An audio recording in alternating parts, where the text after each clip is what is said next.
Yeah, so welcome back everybody to now our third and last section of our conference today. And we are now taking a deeper look on the role of nature in the context of sustainability and how nature can provide something like a source of joy and a satisfied life in a sustainable living. And we start with a short presentation on the topic of nature conservation, and then we are going to our Outlook session, which is about lessons we learned today, and some considerations and some thoughts on further cooperations by our the Jena Declaration ambassadors. But at first, we start with a presentation by Joby. He is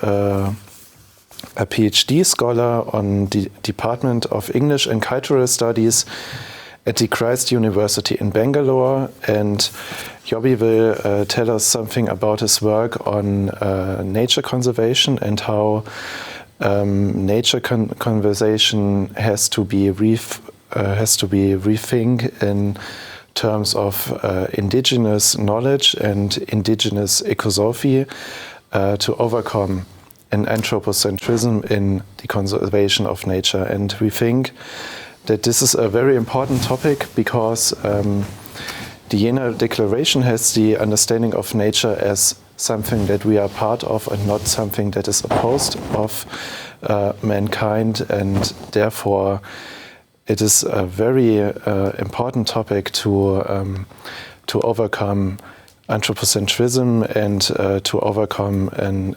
instrumental understanding of nature. So we are very curious and looking forward to the presentation of Joby Jose, and please, Joby, the floor is yours. Thank you very much.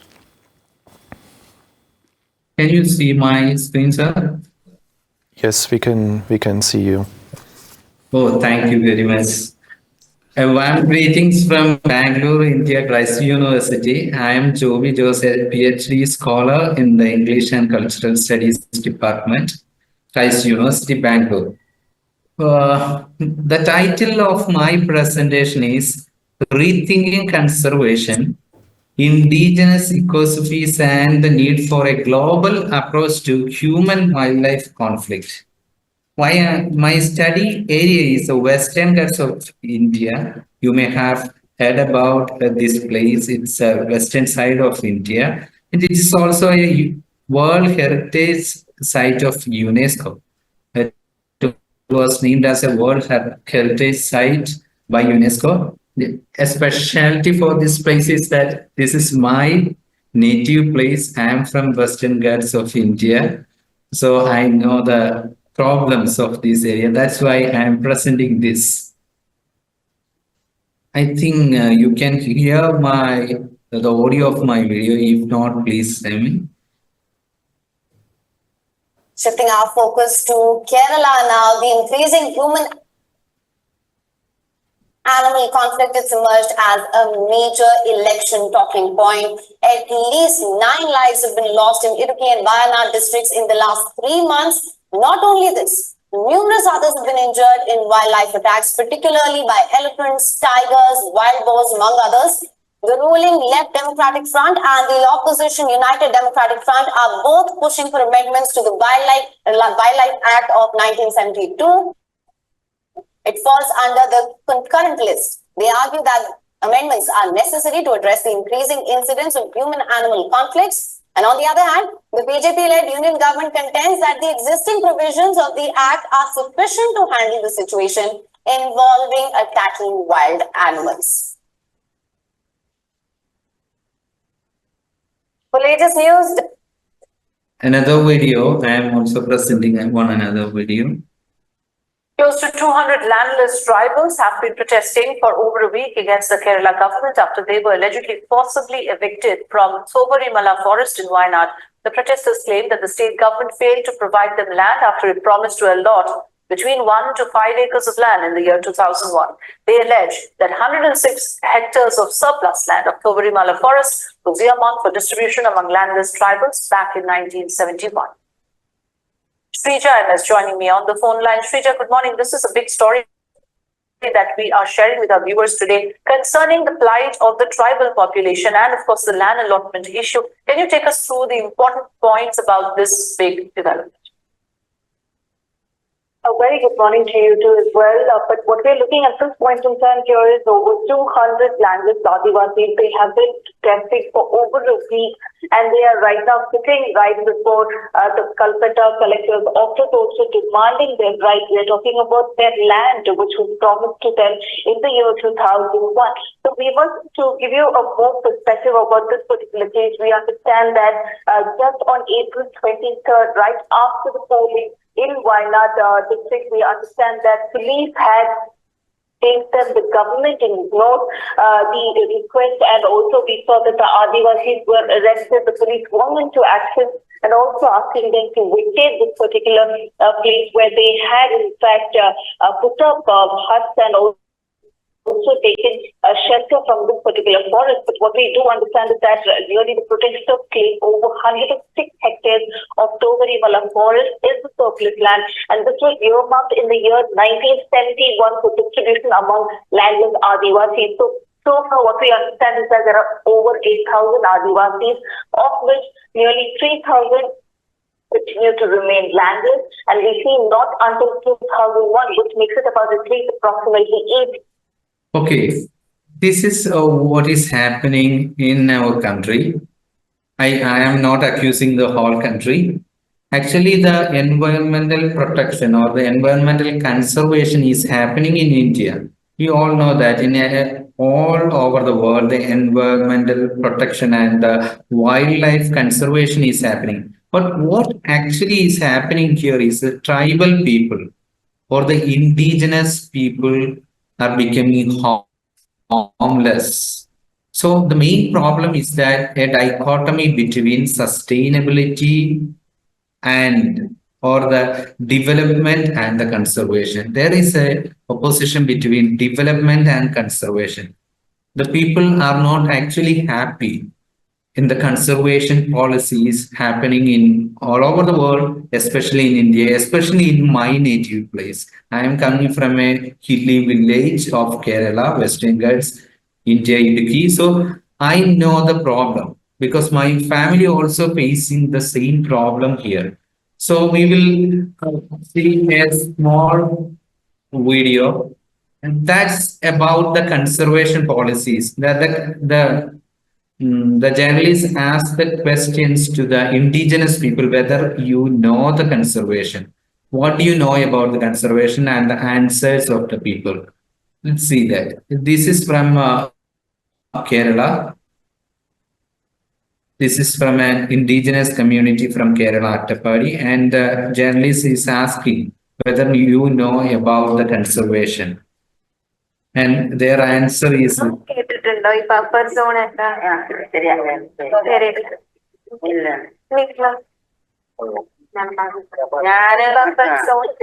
Set ചെയ്ത അല്ല അതിന്റെ പേര് മാത്രമേ അറിയുള്ളൂ, മാറ്റമൊന്നും അറിയില്ല.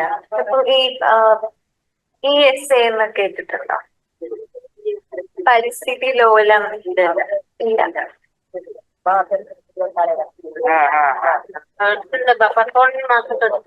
Okay, എന്താന്ന് വല്ലൊരു അതിലെന്താ പറഞ്ഞ പാട് കയറാൻ പാടില്ല, വിറകെടുക്കാൻ പാടില്ല, മീൻ പിടിക്കാൻ പാടില്ല എന്നൊക്കെയാണ് പറഞ്ഞിട്ടുള്ളത്. ഓക്കെ, എന്നിട്ട്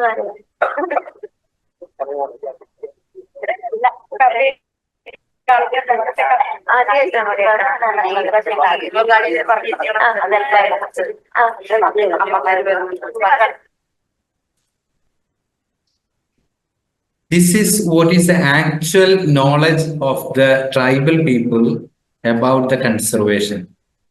So we should understand that we should evaluate our policies, whether it is going to the people directly, whether they know the conservation, whether they know our policy. So I am directly go to my paper Let's speak about the Western Ghats of India faces a serious crisis nowadays. The crisis is conservation versus sustainable development. The conservation policies that is actually in India, the Indian forest laws and the conservation policies actually attacking the indigenous community. That's what happening in India. Both the tribal and the migrant settlers of Western Ghats in India protest against the forest laws and the recommendation of the Western Ghats Ecological Expert Panel led by eminent ecologist Professor Madhav Gadgil and a second high-level panel led by the space scientist Dr. K. Kasturi Rangan. Why they are protesting?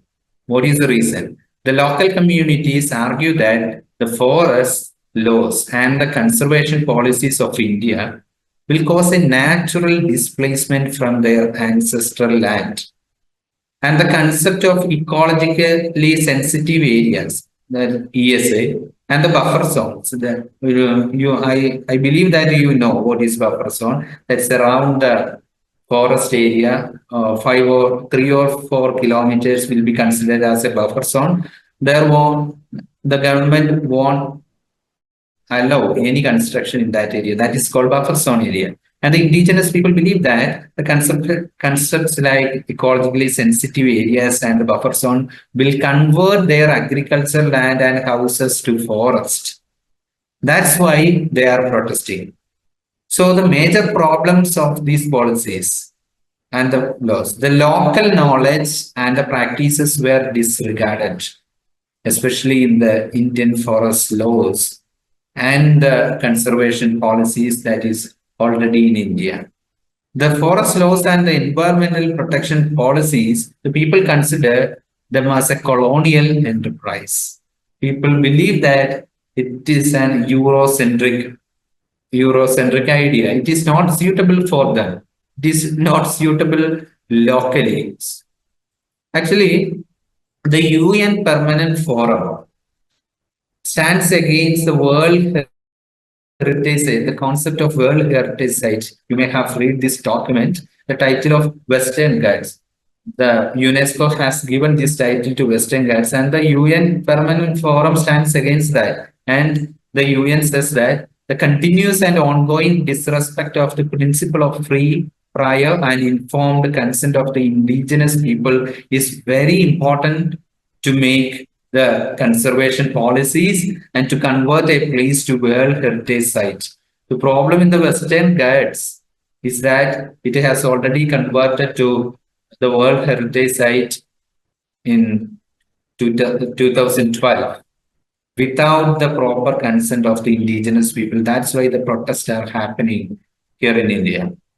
The disrespect of the World Heritage Committee is inconsistent with the provisions of UN Declaration on the Rights of Indigenous People. This is what I am taking from the very document of UN.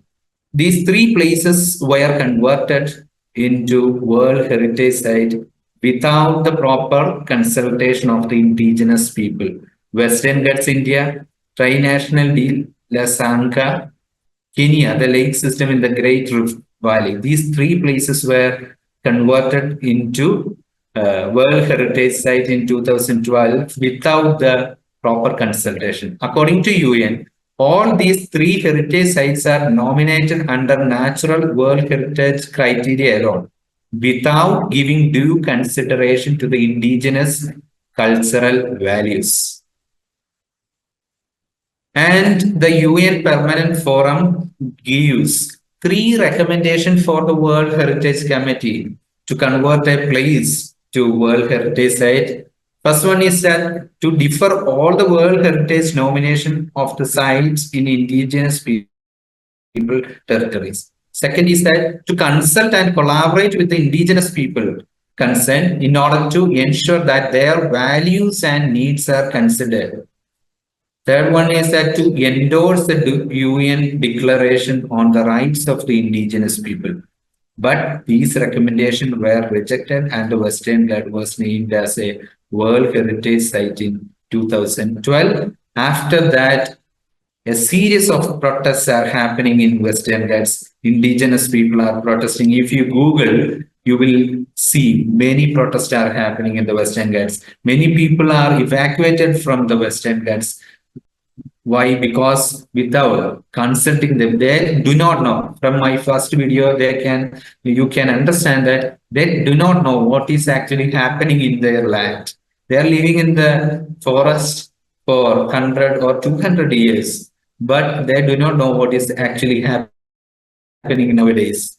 And many, including the government authority, accuse the local communities for the landslide and the flood happened in Kerala last year. You may have read from the newspapers. Many floods are happening in the hilly sides, and the local people were accused for that. Actually, the local people. But the UN and the international agencies understand the importance of indigenous people in conservation. So the thrust of this paper critiques the exclusionary and colonial underpinning of India's forest laws and the anthropocentric orientation of Western documents, especially the 1972 Stockholm Declaration. It is a milestone declaration, but I referred many books and articles. From that, I could understand that there is an anthropocentric tone in that declaration and separation of human beings from nature. This dualistic tendency can be seen there in these all the documents. Even I am doing my PhD in Indian forest laws and the language of Indian forest laws, and I can really say that there is a separationism, dualism, separation of human beings from nature. It uses the theory. Now, the paper uses the theoretical lens of ecosophy. It's an emerging area. What is ecosophy? According to Arne Nayas and Felix Guattari are the pioneers of this concept ecosophy. According to Arne Nayas' liminal word, ecology, community, and lifestyle. Ecosophy is a call for living ethically in harmony with nature, built on interconnectedness, joy, and responsibility. So it's a life. It's not some laws. It's not obeying some laws, but it's coming out from our mind, our life. Actually, the indigenous people are practicing this life in the forest. According to Felix Guattari, in his liminal work, the three ecologies, the interconnections between the three distinct yet intertwined ecological domains, the environment, social relation, and human subjectivity. That is what is ecosophy. So this concept is used in this paper. So what is indigenous ecosophy? That's a complex, localized, and adaptable bodies of knowledge and practice. So indigenous ecosophy, these concepts say that we should adapt the local knowledge. We should adapt the local knowledge of conservation for the sustainable development and joy. Our theme is joy. For real joy and for the real conservation, we should adapt the local knowledges, indigenous knowledge. Not that we should have a centralized law system, policies, but we should adapt the indigenous knowledge. That's very important. And this knowledge is passed from generation to generation through the native people. Conservation policies. They have the real policies. They have the real ideologies about the conservation and the sustainable development. So coming to the Indian culture, how do the Indian culture see the nature? In India, there is a synthetic relationship between human beings and nature. Humankind is an integral part of nature. Human beings are not separated from nature. In India, we do not think that we have to protect these all things. The human has to protect these all things. If we think like that, we should be out. We should be outside of the nature. But human beings and nature are integral part. And there is a biospheric egalitarianism in India. So there is a sacrifice, Pancha Mahayajna reflects. That is a sacrifice that's happening in India, reflect a respectful symbiotic relationship with nature, human beings and nature. Human beings are part of the nature. They are not outside of the nature. So there is no separation between nature and human beings. There is another celebration in India, Vriksha Maholsava, and the concept of Vanaprastha. What is Vriksha Maholsava? Vriksha Maholsava is adoration of trees. In India, when you are reading the history and the epics, we see that the Vriksha Maholsava, adoration of trees, and the conception of Vanaprastha. After our life, we have to go to Vana, forest, and give our life to forest. That is called Vanaprastha. So in India, these two things portrays the real spirit of India. Another thing is that in India, all the texts, all the religious texts portrays Earth as a mother figure. Earth is a mother. And there is an inherent communion with nature. The distinction between village and vana was not strictly maintained. Vana means forest. There is no real distinction between vana, forest, and village. It's a part of the community. Forest is a part of the community. What is happening in these days? Forest is a separate entity. We are separating human beings from forest and trying to conserve, trying to protect the forest. In India, the real Indian concept is forest is a part of the community, part of the village. Vana is meant to include trees, village, and ponds, gardens. Everything is included in Vana. Vana means forest. So, what happened?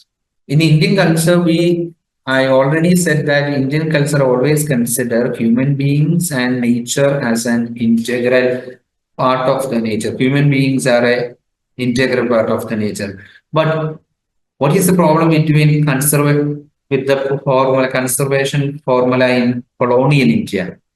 The industrialization. The industrialization came to India also, expansion of European-centered world system, and there is a dualistic worldview. Oh, you may have studied the theology of St. Thomas Aquinas. There is a dualistic worldview. In the Western, I am not criticizing the whole Western system, but the major Western system, there we can see a dualistic Cartesian worldview. And there is a man-centered epistemology also we can see. The imperial ideology spread to Indian land through the European colonial expansion to India. That we see in the Gadgil and Guha. There is a famous, this Gadgil, I have said the Madhav Gadgil, he is a famous environmentalist in India that we see in Gadgil and Guha, their work. The control of forests, fencing and irrigation was removed from the peasants and the indigenous community. And the government took up the authority, the forest conservator, the forest officer. These things were taken out from the people. And they are not the part of the conservator. They believe that these policies, they believe that the people are not equipped to conserve the forest. They do not know anything about the forest conservation. According to Madhav Gadgil and Ramachandra Guha, three significant changes happened in the Indian forest system. First, the commodification of resources. That is the first thing happened. The resources, the forest resources became a commodity, economical stuff. From indigenous veneration of forests to a market-based value system. That's another change second change we can see after the industrialization, after the colonial expansion.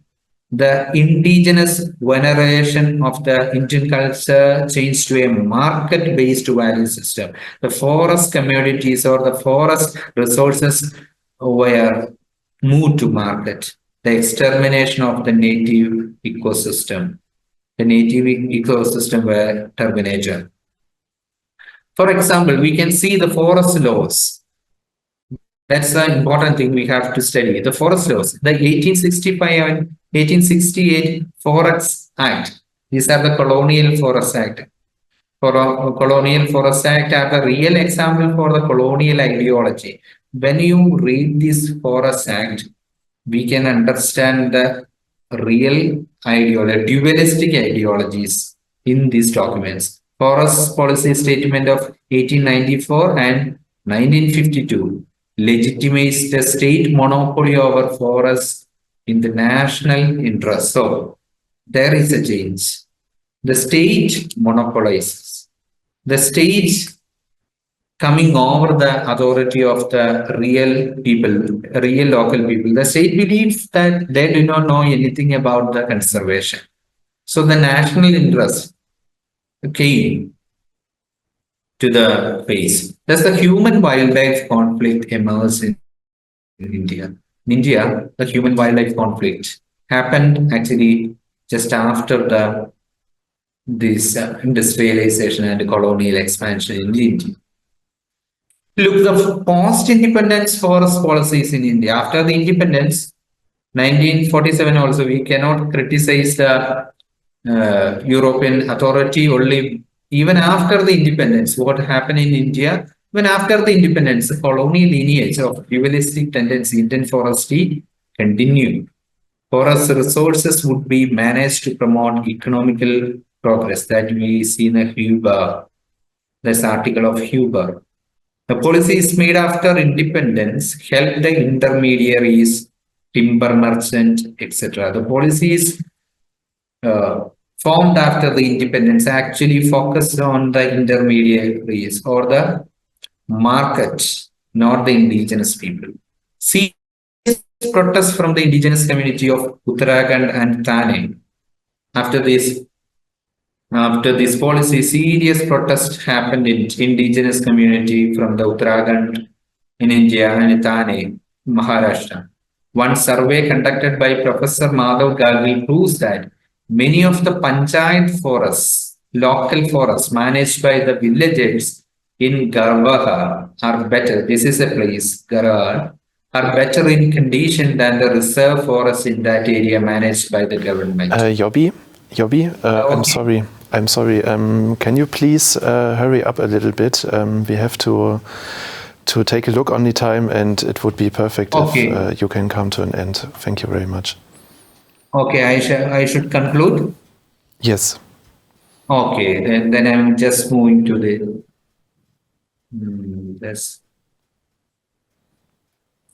I'm going to the conclusion. Conservation framework on the Western Ghats and the local resistance. I have already told about that. This is a reason for that. So I'm going to the conclusion. This is only 4 slides. So we should adapt some new models of conservation for sustainable development and joy. That's our theme. New models for conservation. This is actually we are going through the dualistic model, and we should adapt some new models. The new models for conservation, we accept indigenous ecosophies. The British ecologist Georgina Mays exhort a shift from nature for itself, protecting wilderness, nature despite of people, reducing pollution and overexploitation, nature for people, to nature and people. We should change from nature for itself to nature and people. A new model should this new model, we can see some modern documents adopts this new model of conservation. That is a National Protected Area Expansion Strategy of South Africa 2016, adapts the indigenous and local community as a part of nature. If you read that document, you will understand. The assessment report of sustainable use of wild species emphasize the careful use of wild species central to the identity and existence of many indigenous people and local communities. The principle of Rio Declaration on Environment and Development 2006 clearly state the importance of human-nature symbiosis projects. So the conclusion, very short conclusion. This study underscores the urgent need for a transformative approach to the conservation that recognize the essential contributions of indigenous and migrant communities to ecological sustainability. The historical migration to Western Ghats, particularly in Indige district, has significantly enhanced the food security, ecological development, and support the local economy. However, contemporary conservation policies, often rooted in colonial ideologies, marginalize these communities. So, to address these challenges, it is crucial to develop migration policies or conservation policies that are inclusive and participatory, ensuring that indigenous and local communities are actively involved in decision-making processes. Ultimately, aligning migration policy making with the sustainable development goals is essential for promoting social equity and environmental justice. This comprehensive strategy will ensure that the conservation efforts are equitable and effective, allowing both human and natural ecosystem in Western Ghats to thrive together. Not only Western Ghats, all over the world, we have to adapt the indigenous knowledge also. Thank you. Thank you very much. Thank you very much. Yeah, thank you very much, Joby, for your interesting talk and the interesting insights in your research. And I think cultural conservation is a very important topic, and it's a topic where the Jena Declaration can contribute to enriching insights. So thank you for that. Thank you.